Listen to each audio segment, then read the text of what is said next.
Yung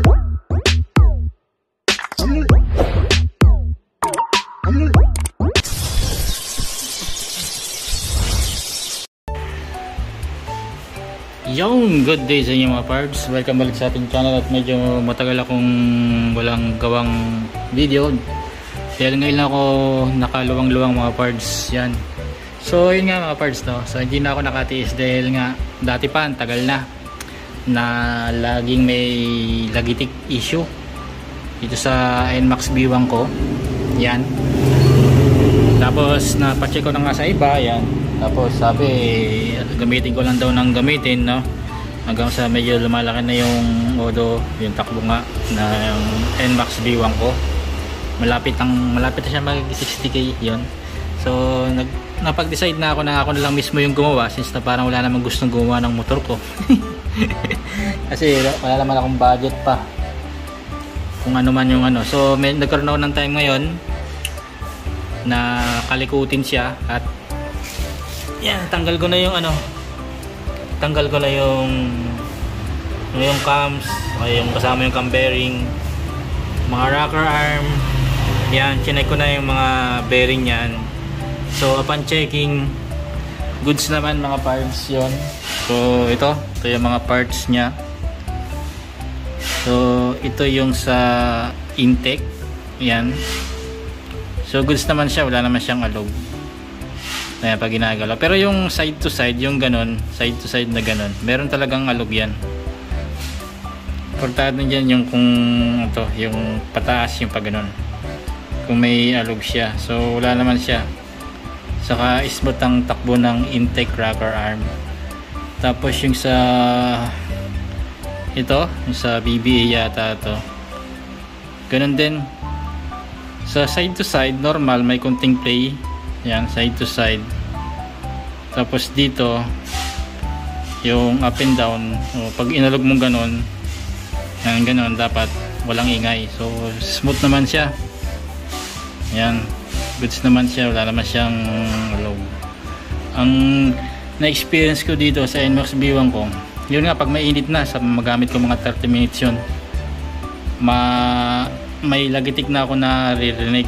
Tapos ang dami ko muna ng mga ginawa yan, nag-TDC, mga ganyan, palitan langis. Although sa langis, nakapansin ko pag maganda yung langis na nagamit ko, yun, nagle-less yung lagitik, or may time na wala, pero bumabalik pa rin talaga. Kasi ito yung sa ano, isa exhaust na rocker arm. So goods naman siya. Yung alog dito up and down, wala akong maramdaman. So goods naman din naman tong bearing na to. Tapos sa cam bearing, yan, so goods naman siya, swabe pa. Yan, swabe pa ang ikot niyan. Yan, ito pa yung bearing yan. Ang sa isang part ng bearing ito, yung sa inner bearing, yung nakabit dito, yung sa loob ng mga parts, medyo duda ako. Ayun mga parts, yun yung nasa loob na bearing. Medyo duda ako mga parts kasi pag yan, inanyan ko mga parts, tas inikot ko, may konting diin, naramdaman ko parang ano, may ganit na parang hindi siya smooth. Pero pag inikot ko lang na ganyan, umiikot siya. Yan. Pero pag diniin kong ganyan, konting diin lang, tapos inikot kong ganyan, naramdaman ko may pagkaganit siya. Yun. Ayun ang problemahin ko kung paano ko matatanggal tong bearing na to. Yan. Wala kasi akong puller eh. Pero still, 60k na yung takbo ng NMAX ko. Yan, hindi pa siya naninilaw. Yung dilaw na dilaw talaga, yung parang coffee. Coffee na may gatas. O yung basta yung naninilaw, alam nyo naman yung mga parts. So maganda pa yung tong head ko dito. Ewan ko lang sa ano, sa baba. So yan, yun lang muna ang update ko. So yung mga parts, additional maintenance pala na ginawa ko dito, or chinek ko sa aking motor mga parts. Kasi may time minsan na pag gumarangkada rin ako, nakakaramdam ako parang tik-tik, yung parang tik-tik-tik-tik. Tapos yun, maging smooth na ulit yun. Kasi dati chinek ko na rin yun nagpalit nga ako ng dito sa may pulley side ng ano ba chain guide stopper ba kung tawagin yun. So nawala siya, pero bumalik na naman. Hindi ko malaman kung ano talagang pulot dulo, no? So pag tumatagal na talaga, medyo nakakita ng ating motor, lumalabas na talaga yung mga sakit-sakit parang tao lang. So yun, additional na ginawa kong maintenance dito, yung dito sa bearing dito sa may swing arm. Yan, may bearing kasi dyan yan. So ang ginawa ko, binaklas ko siya kahapon, tapos nilinisan ko. So kahit pa paano, nagmukha ng bago yung nut. Yan, sinay ko yung bearing kung maganit na. Yan, ginalaw-galaw ko. Yan, tapos goods pa naman mga parts. Tapos tinanggal ko yung pinaka plastic shield niya, yung plastic cover niya sa pinaka bearing niya. Yan, tapos nag-add ako ng grasa para kahit paano mas tumagal pa yung bearing na yan. So yun, isa yun sa mga maintenance na ginawa ko mga parts, no. Sa nga pala mga parts, pagdating sa engine yan, hindi ako gumamit ng impact, lalo na yung sa may bolt na 12mm. Mano-mano lang, gamit lang ako ng ratchet. Yan, tapos kinontra ko lang dito. yan nakakontra yan dito So hindi naman to ganun kabigat, kaya wala namang magiging problema tong tools na to. Tapos tinali ko dito yan, para kahit paano hindi siya gumalaw.